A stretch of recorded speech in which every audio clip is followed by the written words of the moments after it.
Hey, it is Saturday, almost afternoon now, and my husband had a lock-in at church. He's a youth pastor, so he got, I think, 1 hour of sleep, he said.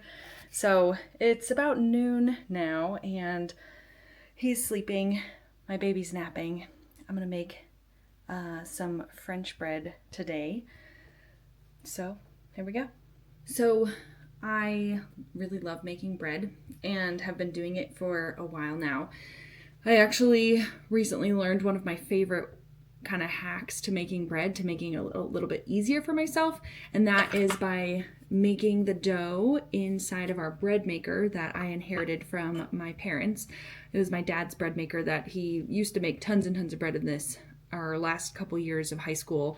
I just remember him always finding some new loaves to make in there, and it was just a lot of fun. So he stopped using it a while back, and I found it lying in their basement, and they were like, yeah, you can take it. So I used to just make loaves in it directly in the bread machine, and one thing that I really hate is that in the bottom is this little like paddle that if you make bread in here and just like let it cook inside of it, the paddle basically stays inside, and when you're cutting it, it's really obnoxious, and then it leaves like a hole inside of the bottom of the bread. And I really hate that. And also when you make bread in the machine, the loaf is like really tall and fat, and it's fine, it works out, but I like something a little bit different. So I actually learned, and it was just something that obviously the book, like the manual comes with like ways to use the bread maker just to make dough, but it didn't really occur to me that I'm like, oh, I can make the dough and then bake it in the oven, whatever shape I want. So I started doing that, and I actually really love it because then it does all of the kneading for me and just kind of takes out a little bit of that work for me during the day. Not that it's that much, but I just don't have to keep remembering to come and do anything with the dough or anything like that. So it's kind of nice, and I really like that. So that is what I'm going to do today. Also, the microwave has a cup of water heating for my son's bottle that I need to warm up. So my son is gonna be a year old soon, which is so crazy to me. I am, and have been since the beginning, I've been exclusively pumping, and so he is still breastfed, which is wonderful, but slowly transitioning over to food. We've been doing like the baby-led weaning stuff, so he does like full, like actual food versus doing any kind of, we haven't bought any baby food or any of the like baby snacks or anything like that. We've never purchased any of that stuff, which is one way to save money, and apparently it's supposed to help your baby become like less picky with food when they get older. We'll see, I don't know. But we're gonna make our loaf of bread.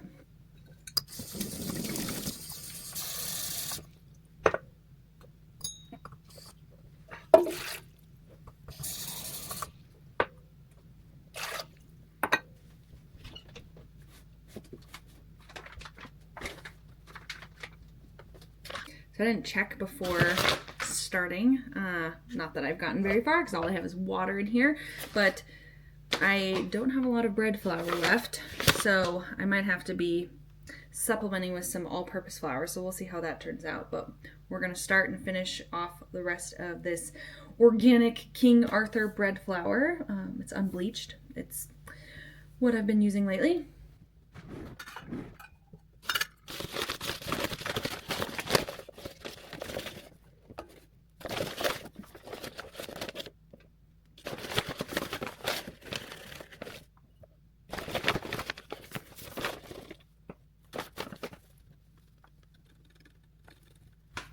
Good news, we have enough flour, but I definitely need more because there is like maybe a fourth a cup of flour left in here.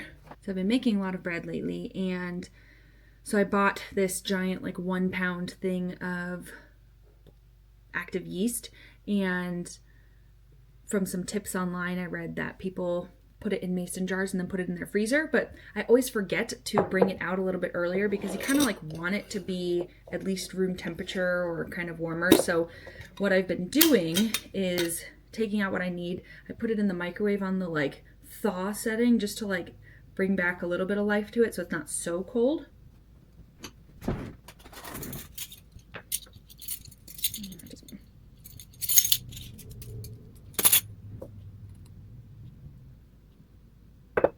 So I just measure it out and put it in the microwave for a little bit.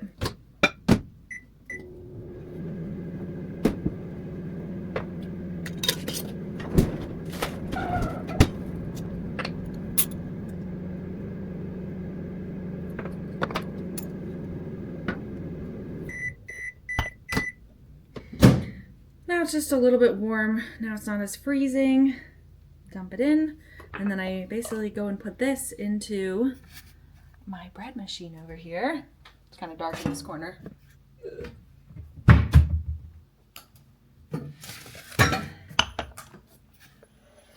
One thing I don't love about our kitchen right now is the way that the windows and everything are set up. So it's really wonderful and light over on that side of the kitchen.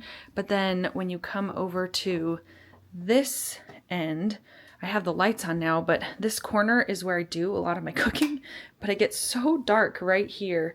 And so even in the middle of the day, even though it's beautiful and sunny out, it just doesn't get natural light right here like I would love. And there is actually a window right on the other side of this wall that also brings in a lot of great natural light, but not to my little cooking corner. So I always have to turn the light on if I am cooking in the kitchen during the day, or I guess at any point really.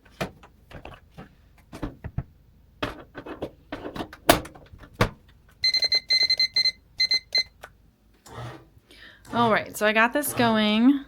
Basically, I just go in here and set it to this wonderful dough setting, and then it tells me it'll be ready in about an hour and a half. And so with this recipe I've been using, basically you let it do its first rise in the machine, then you take it out and let it do its second rise on the counter, covered with a towel. So we are going to wait, and I'll be back in an hour and a half once this is done mixing. So I posted a video a little bit ago about how we have a lot of changes coming in our lives right now and that we're kind of like in the middle of. And one of those is that we are moving out to Michigan. We currently live in Colorado, as I am like sitting and speaking. It's beautiful, it's sunny out. It's supposed to be like somewhere in the 60s, high 60s, I think. I think it said it was going to storm today, but it is blue skies right now. Beautiful. I spent like half an hour just this morning sipping my coffee and watching garden tours on YouTube. Oh, but that was kind of partly the inspiration of making this video, is just to share a little bit of our hopes with our move as far as like housing and things that we've been dreaming about. We kind of have like a mini little homestead going here on our kind of fairly large property for the Denver metro area. I can't remember exactly the size of our like piece of land right now. We don't own this, we actually rent, but we have I think like 1/4 of an acre, which is actually fairly decent for Colorado standards. But we have chickens and a big garden and just like a lot of space. But we really would love to have like a full homestead out in Michigan, and so that's kind of our hope. So I kind of want to document our process of finding a place and what it looks like getting it set up. We both, my husband and I both grew up in suburban areas. Wes, my husband, is from here in Colorado, and then I am from the suburbs of Chicago. So homesteading and this kind of stuff was like never something that we grew up with or were really around, but it's something that we have both kind of come to love and something that we want to do more of. Okay, so we're back at our bread. It is done with its first rise, so we are going to roll it here into 2 loaves, and yeah, but I'll just share a little bit more here about what we're thinking for this house that we want to move into. So we'd love to have some kind of a homestead property. I don't think we need anything really crazy, but just some space for more chickens and a place that won't restrict us on chickens. We can technically only have like 6 or something out here, even though we've definitely surpassed that number. Another thing that we are wanting to do is to foster again once we move out to Michigan. So It does mean getting relicensed in a new state because all of the licensing is different per state. So we do need to go and do that again. We probably won't do that for like a year after, like we won't get started on it until a year after we move and we're settled and everything. But it is something we want to do. So just considering what that looks like for us in the future is important. So that is a consideration as we like look for housing. We also want to be close to our church. It's definitely meant a lot for us to be only 7 minutes away from the church that we currently attend and that my husband works at.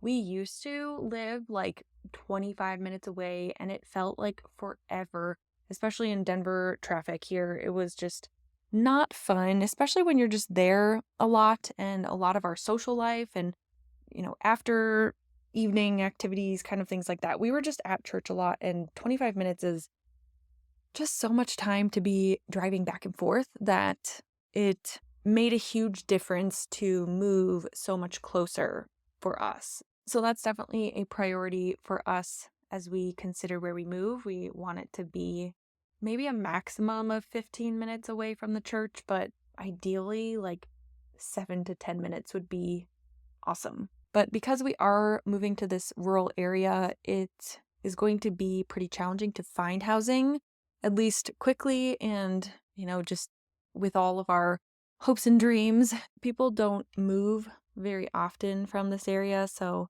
the housing market is a little bit slower and it tends to be a vacation area, like a summer home kind of place. So there's a lot of cabins and lake houses and not a lot of regular full-time living homes come available that often. So just means we have to be patient. And thankfully, when we move out there, we are actually going to have some temporary housing. We'll be living with another family from the church who graciously offered us kind of their guest house that they have on their property, which is super cool. We're so thankful for that. And that will give us time to look for kind of the perfect place, hopefully.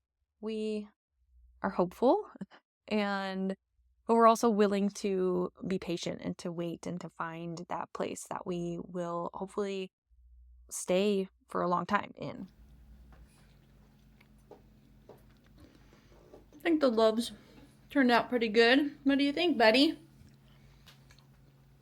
I need to get better at like making them skinnier and longer, right? Because they're still like pretty fluffy. They're puffy.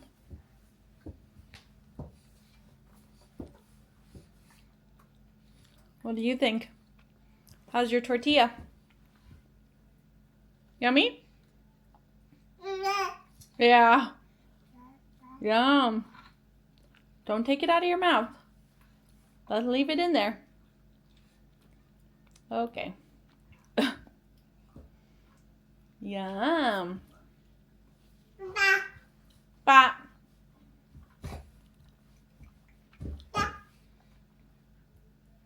Hi. Mama. Yes.